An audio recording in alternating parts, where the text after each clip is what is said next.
நாங்கள் வந்து 91லேருந்து வர்றேன் ஐயா கிட்ட. என்ட்ரன்ஸில் வைக்கிலேயே ஒரு எனர்ஜி ஃபார்ம் ஆச்சு. அது வந்து ஒரு மீடியம் மாதிரி வந்தது. ஐயா தான் எங்களுக்கு வந்து அது கருணை கொடுத்துருக்காங்க. மூலிகை சாறுன்ட்டு கொடுத்தாங்க.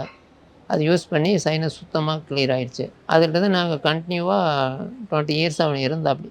மேரேஜ் ஆன பின்னாடி தான் போனது. எல்லாம் ஃபுல்லாக க்யூர் ஆகிடுச்சு. நாங்கள் அப்புறம் மெடிசனுக்காக வரல. நாங்கள் வந்து இதில் ஃபுல்லாக இன்வால்வ் ஆகிட்டோம். நான் வந்து விவசாயம்தான். விவசாயத்தில் வந்து நிறைய இது பண்ணுவோம். மக்காச்சோளம் அடித்து போட்டிருக்குது. களத்தில் வந்து போட்டிருக்குது. நைட் இருக்கிறோம். ஃபுல்லாக காலையில் வந்து எடை போடணும். மேகம் கருக்கிட்டு வருது. ஃபுல்லாக கருக்கிட்டு வருது. பேஞ்சுதுன்னா ஃபுல்லாக அவுட் ஆயிரும். சோளம் பூரா போயிடும். உடனே ஐயாவை நினைக்கிறேன். ஐயா ஃபுல்லாக போயிருமே அப்படின்ட்டு. உடனே அப்படியே ஸ்டாப் ஆயிடுச்சு. துளி உளுந்து அடுத்த செகண்ட் அப்படியே ஸ்டாப் ஆயிடுச்சு. வரவே இல்லை. 2 நாள் மழையே வரல. எல்லாம் முடிச்சுட்டு போன பின்னாடி தான் மழை வந்தது.